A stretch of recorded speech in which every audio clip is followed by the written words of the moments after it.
book today from 2 Timothy chapter number 3. 2 Timothy chapter number 3. I want us to read from verse number 13. I believe that this is a good description of today. A good description of today. 2 Timothy chapter 3 and verse number 13. It says, "But evil men and seducers shall wax worse and worse, deceiving and being deceived." We live in a day today where times are getting worse and worse. Wherever you look, you're seeing unrest. Just this past week,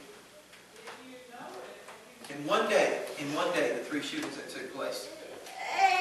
The one down in Dallas, the one in Georgia, and the one in Bristol, all on the same day within a matter of hours.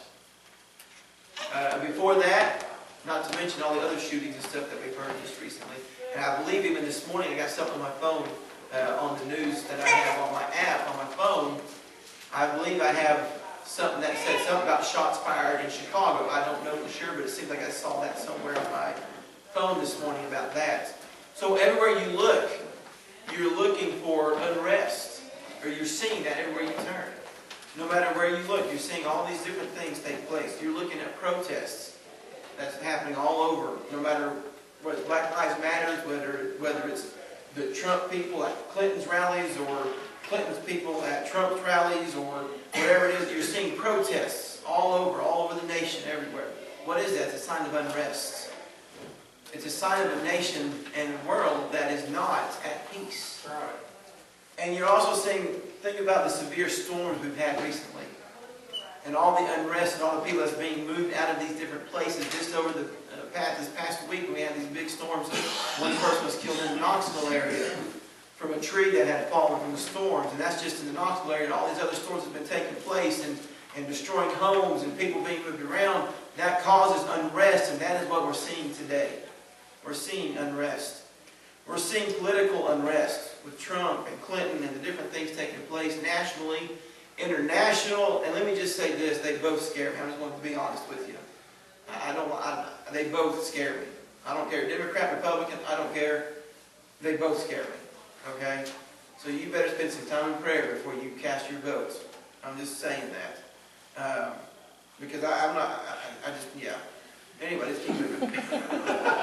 Yeah, they both scare me. And if they don't scare you, you're in trouble. I really believe when you look at that. Okay, internationally, you're seeing the same thing. Unrest everywhere internationally. The Brexit that took place, now more people talking about leaving the EU and all these different things that's taking place now. I believe I heard that Obama's leaving more troops over in the Middle East than he originally planned because of all the unrest that's over there. He's leaving so many more troops over there because of what's taking place. And so all these different things are happening. So you're seeing unrest everywhere. There's no peace. Nowhere are you looking and you're seeing peace anywhere in the world. And it seems like fear is always on the rise everywhere we turn. Fear's there. When you turn on the news and there's fear, you can almost see it in the news reporters' eyes. Sometimes I can. I can almost see the sense of the fear in their eyes and the way they talk. There's fear. There is everyone, though, that you look around and you'll see that everyone is looking for solutions. They're looking for an answer to the world's problems, to the dilemmas that we all face. Well, I don't know if anybody in here is greatly tied as far as you having a worldwide political pull or not. Not that I'm aware of. But I will say this, we do have something that can help the world in a great way. We may not be connected to be able to influence the world worldwide in and of ourselves, but we have the answer that can change the world. We do have that answer. And I've learned this, the world is not looking, nor do they need more entertainment from a church or Christians. Entertainment, you know what entertainment is good for? It's good for a short brief of time to get you out of reality. And then you're right back into it. That's not what the world desires.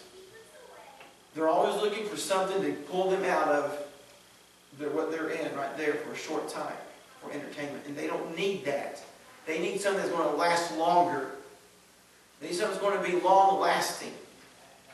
They don't need just good preaching. They don't need just these different things. What they need is they need Christians not just to tell them of Jesus, but they need people and Christians to live Jesus in front of them. I've been around, and you know, I'm proud to say that I'm Baptist. I'm not ashamed of that. There's nothing wrong with that. I understand that that may be a bad word among a lot of people. I am even proud, and I would say this, I'm even proud to be independent Baptist, and that's even worse in a lot of circles. There's nothing wrong with that either. There's nothing wrong with that. But I've grown up in the independent Baptist realm. And I will tell you from experience, and I've heard other preachers do it too from other denominations, but I'm preaching from our own, from what I've seen. I've seen too many preachers get up and they scream and they holler and they yell and they preach and they do it and they hurt people while they're doing it. The world doesn't need that. The world needs the truth. And I've seen preachers that can preach the truth, but they don't do it with compassion. They don't do it in love. And I believe the Independent Baptist movement has been great with truth, but we have been severely lacking in the love. And I know others that are really good in the love, but they're severely lacking in the truth. So what's the answer? Well, biblically, you got to tell the truth in love. That's the answer. I preached last night down there in Cookeville to the preachers, the Independent Baptist preachers there. And I told them, I said, I'm not trying to be mean, but I told them outright, we've been too mean. We've emphasized this, and I did not want anything back from the preachers. Because we need to, as preachers, I need to, as a preacher, live this out. If I expect you to live out the Word of God, and I'm supposed to be leader of the church, I better be leading. And not just going, hey, you better live for God, and me not living for God.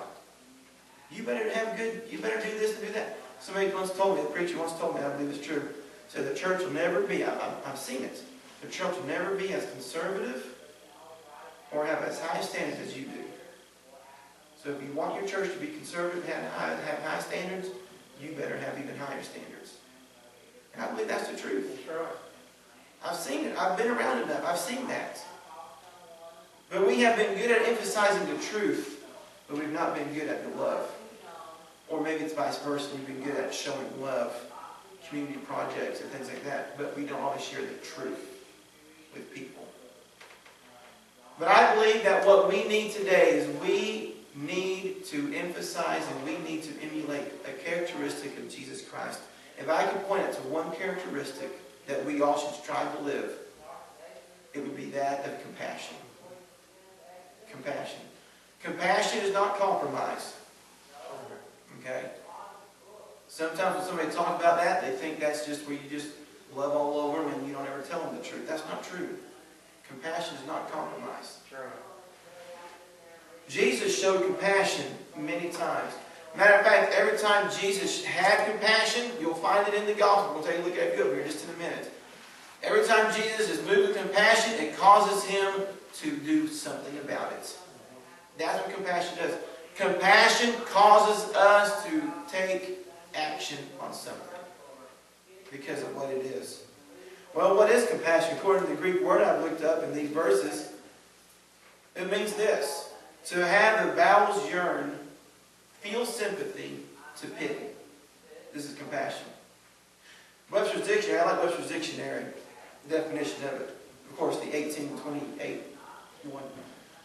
A suffering with another, or this one, painful sympathy. Did you catch that? Painful sympathy is compassion. In other words, you feel so bad for what's taking place in that other person's life, you can almost feel their pain. And you sympathize with them. That's right. We need that. Amen. In our churches. Yes. We need that in our lives when we go out into the world. Amen. We don't just need somebody to go, you need to come to church. We need somebody to live the church in front of the world. Out in the world. We need to show them compassion. What is compassion? That's what it is. One of the greatest times that you find Jesus showing compassion, I believe, there at Lazarus' tomb in John chapter number 11. His closest friends had just lost a brother. There he is standing at the tomb, listening to what is taking place. Lord, if you'd only been here a little bit earlier.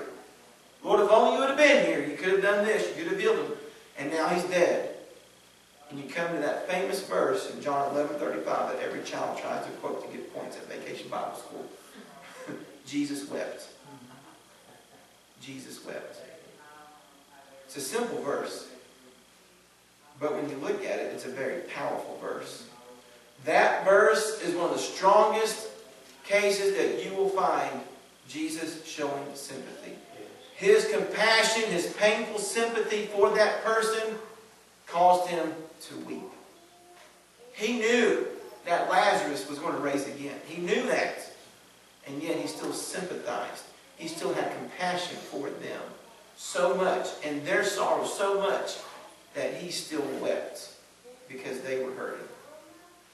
By the way, I wonder this. When was the last time we wept with someone?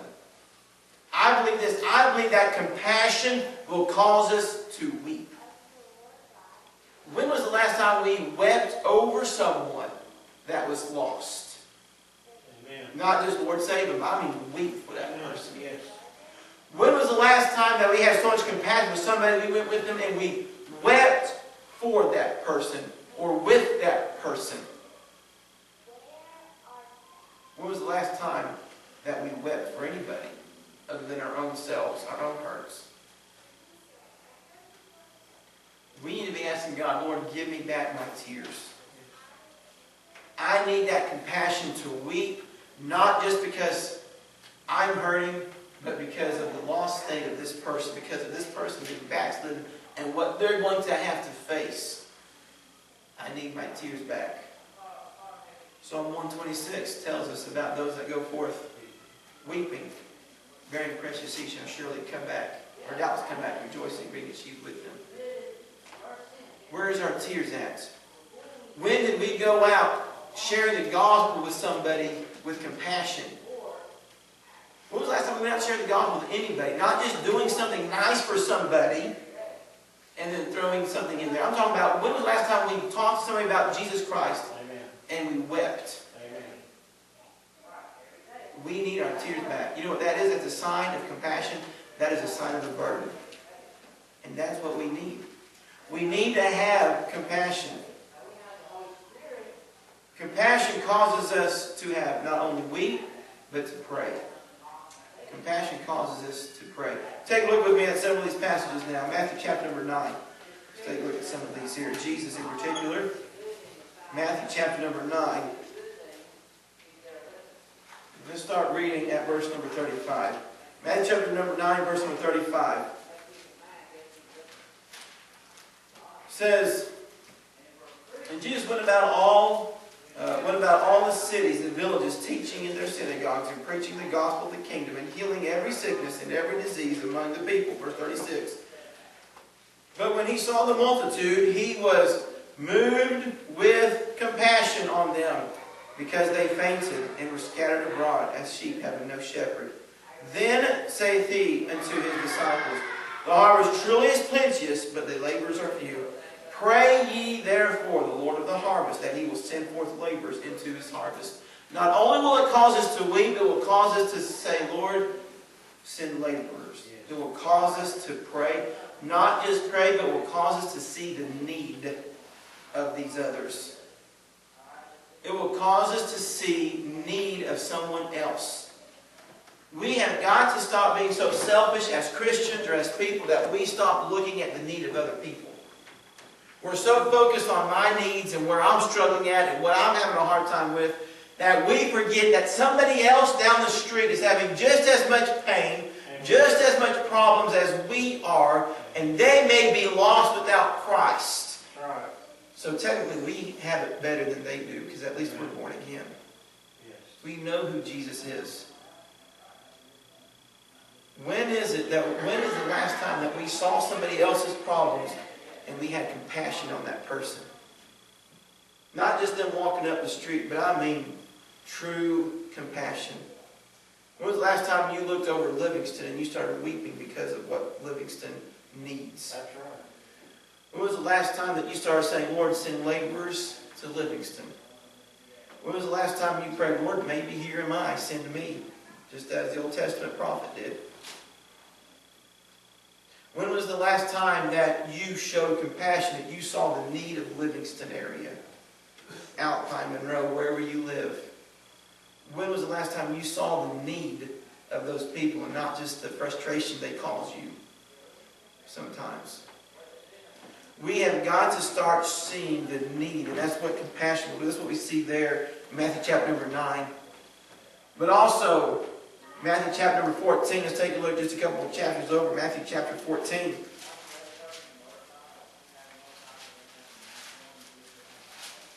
Matthew chapter number 14, let's start reading at verse number 13. When Jesus heard of it, now this is speaking of when Jesus had heard of the beheading of John the Baptist. John the Baptist was one of Jesus' good friends, okay? But here he had heard of the beheading of John the Baptist.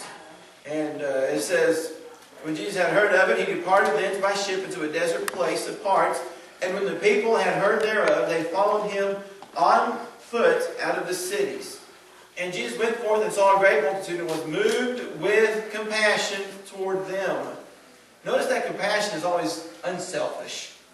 It's always, he was towards the other person. It's all have compassion towards them. Not, I need compassion, but always showing that compassion.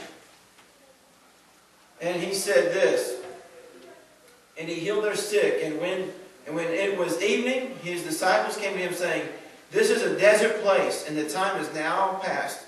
Send the multitude away, that they may go into the villages and buy themselves victuals. And you can tell the rest of the story. That's where Jesus feeds the 5,000 with just a few fish and a few loaves of bread.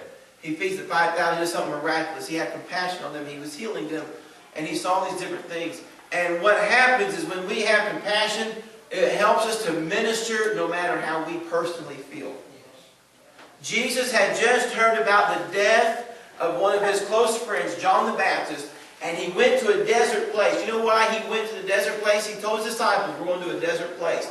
I believe that desert place, when you look that up, it's talking about going into a place where no one else was. In other words, we've got to get away from this for a little bit. You ever had a life like that? You know what? I just need to get away from this for a little bit. I'm going to take a vacation. That's what that is. I preached here before, the apostles' vacation.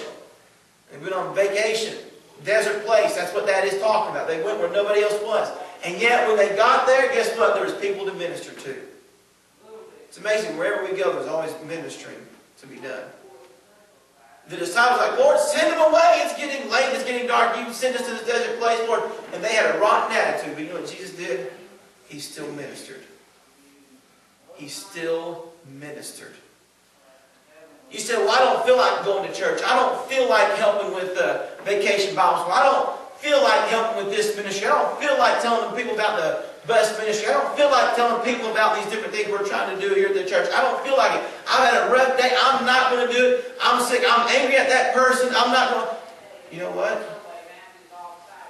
Sometimes we need to minister in spite of how we feel. I've had pain in my life too. But I found when I minister, it helps.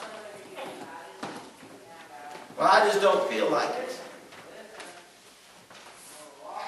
Now, you have to understand there are some medical conditions.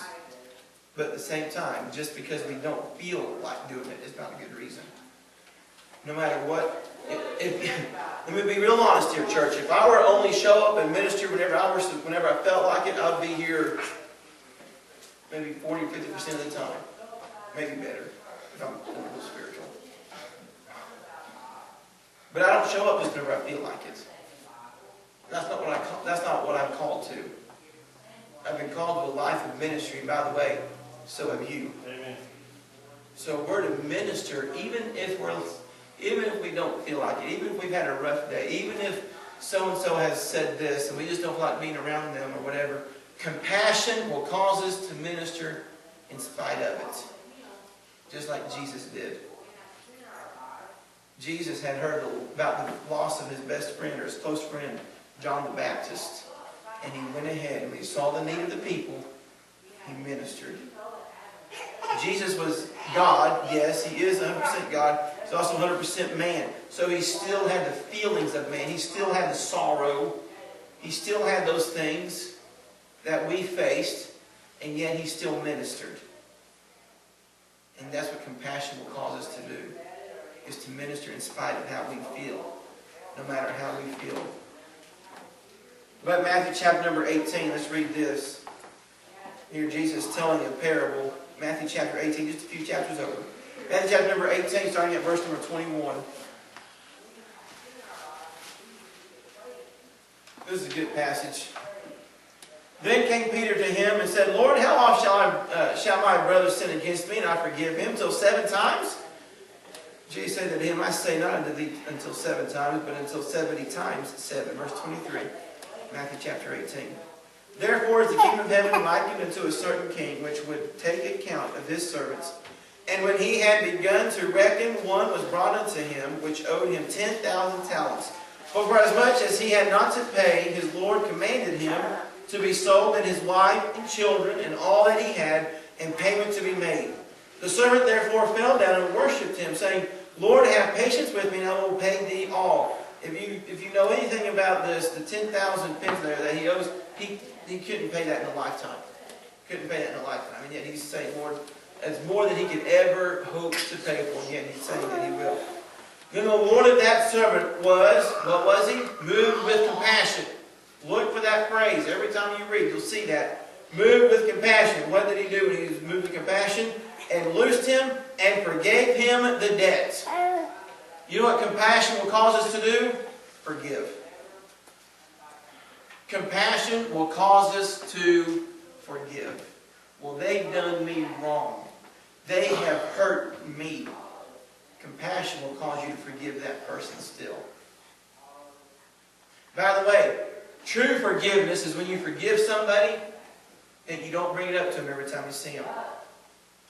It cringes me when I hear, well, I forgave so-and-so, but I tell you, I remember whenever that you did not forgive them. Don't tell me you forgave them and tell me what they did to hurt you. What did Jesus... Now, I'll tell you what, Caleb, I forgave you, but I remember the time that you did this. I'm glad Jesus doesn't do that to me. Aren't you glad he doesn't do it to you? So we better be careful. True compassion will cause us to forgive. And even when Satan brings these thoughts in our mind, well, man, they hurt me. You say, you know what? I'm taking that thought into captivity, get out of here. I forgave them. You don't mention it. True forgiveness is moving on. And when you see that person has hurt you, you don't say anything about it. You don't keep bringing it up every time you see them or every time you talk to somebody about them. Well, I'll tell you what, I forgave so-and-so, but man, but they did, no, you didn't forgive them. And every time I hear that, if somebody tells me that, don't be surprised if you hear somebody upset me because I stop and say, you didn't forgive that person. Because I'm tired of hearing it. I hear it all the time. Well, I forgave someone, but I'll tell you what, if they did this to me, you didn't forgive them then. You need to forget that. Move on with life. Don't let what they did keep you back from serving God because you won't forgive them. Just because you say the words I forgive doesn't mean you forgive. Watch this though. Not only does it cause us to forgive, but think of Jesus on the cross. Jesus on the cross, hammering his hands into the cross, his feet into the cross, the crown of thorns on his head. Here he is, bleeding and dying. They're mocking him, they're making fun of him. And Jesus says, Father, forgive them. That's compassion. For they know not what they do. Not only will true compassion cause you to forgive others, but it will cause you to forgive others even when they don't deserve it. Or when they don't desire it. Jesus said, Father, forgive them. You know what happened? The next verse, when you're reading down there, you can read that in Luke chapter 23, 33 through 37 is where that's found. Father, forgive them. They don't know what they do. You keep reading down right there, that next verse, in verse 36. You know what they do? They don't go, oh, I'm so sorry. Yes, we need you to forgive us, Jesus. You know what they do? I read. They kept mocking him. They kept making fun of him. And yet Jesus had forgiven. Said, Lord, Father, forgive them. Doesn't mean that he forgave them, they went to heaven. But forgive their acts. for they know not what they do. You say, well, I'll tell you what, they hurt me so bad, they don't deserve my forgiveness. Your compassion, true compassion, will cause you to forgive that person even if they don't deserve it. Well, I'll tell you what, I'll forgive them if they come to me. If they really want forgiveness, I'll give it to them. That's not compassion either. True compassion is forgiving somebody even if they don't desire it. Well, they don't want my forgiveness, so why should I forgive them? Because Jesus forgave you. That's why. And that is what compassion will cause us to do. Forgive others. Forgive those that don't deserve it. And forgive even those that don't desire it. That's true compassion. Let's take a look at one more passage right here and I'll wrap up. Mark chapter number 1. Mark chapter number 1. One more thing about compassion here. Mark chapter number 1. I want us to take a look at, starting at verse number 40. Verse number 40. And there came a leper to him, beseeching him, and kneeling down to him, and saying unto him, If thou wilt, thou canst make me clean. And Jesus, moved with compassion, put forth his hand, and touched him, and said unto him, I will, be thou clean. And as soon as he had spoken, immediately the leprosy departed from him, and he was cleansed. Oh, are you saying I can heal people if I have compassion? No. You're missing the point. Watch this. Who did Jesus touch? The leper. You understand, in those days, leprosy was one of those things that if you had it, nobody could touch you. You could, unclean, unclean. They had to cry outside the city, cry, unclean, unclean. Don't touch me, I'm unclean. You know what true compassion will cause you to do, though? It'll cause you to go out and touch somebody else that nobody else wants to touch. Jesus did not have to touch that leper to heal him. We read it as soon as he said the words, he was healed. And yet he still touched that leper. Nobody wants to minister to so-and-so.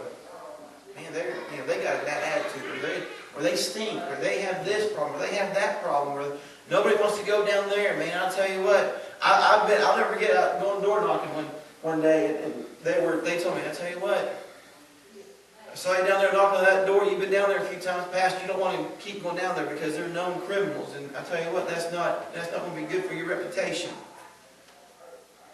I was told that by several different people in several different places. But you know what? What would Jesus do? He'd go right back to those houses and knock with them. He'd knock on the door. Matter of fact, I believe those are people he'd have supper with. That's what he's accused of. You're eating with the criminals. You're eating with the sinners. Yeah. I'm ministering to them. I'm not in the midst of their criminal activity. I'm not in the midst of their sin, but I can still minister to them. Notice this, Jesus never compromised, though, when he had compassion. He never took part of their sin in order to have compassion. So don't be fooled in saying, well, if I act like or talk like so-and-so, then I'm having compassion. No. You don't have to go to a druggist's house and buy their pot. Is pot still illegal? I can't keep track of all these new laws. LSD, I know that one's illegal. Okay. Buy some drug and smoke it with them and minister to them. That's not ministering to them. That's your sinning. That's not ministry. People aren't looking for people that look like them, talk like them, act like them, partake with them. They're looking for somebody who's different. That's why they're looking for help. If I'm drowning, I'm not looking for somebody else drowning to help me. You know what I'm looking for? Somebody who's up there. Well, you don't want to be higher than they are. Why not? I can help them. It's the attitude with which you do it with, though. But Jesus touched those that nobody else could touch or wanted to touch. So who in our community, who in our lives can we minister to that nobody else even wants to touch? Who could we bring into our church in here that nobody else wants to touch? Man, they're crippled, and I don't know, they're deaf. Listen, I'm seriously contemplating learning sign language so I can use it whenever I'm preaching. We ought to find every way possible to reach every type of person we can without compromise. And I am personally tired of trying to portray an attitude of compassion without really having it. I've learned this: people can see right through that facade real quick. They can see right through it. We need to have true compassion. And it will cause us to touch those that no one else will. That's what Jesus did. I wonder today,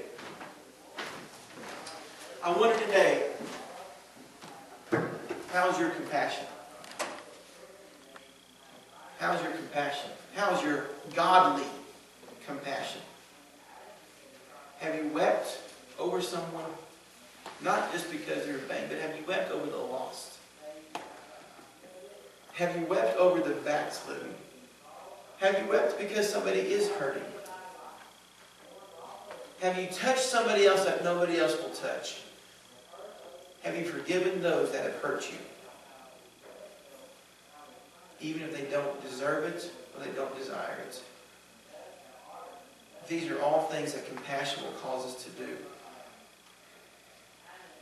And this is what will change our world. They don't need someone else out there holding another sign. They don't need someone else out there saying you're wrong and this and this. We need to tell the truth. Yes, sin is sin, but we better do it in love. So how's our compassion, church? True compassion causes action. So I want to ask you today, maybe you want to have the Lord help you with your compassion. Maybe there's an area in compassion that you need to work on. Today, why don't you come to the altar and say, Lord, help me have compassion. Help me to forgive. Help me to, whatever it is, bring back my tears. Help me minister even when I don't feel like it. Help me to touch those that nobody else wants to touch. Help me to do what I can. Help me to have true, biblical, godly compassion. Let's all stay this morning. Everybody looking around.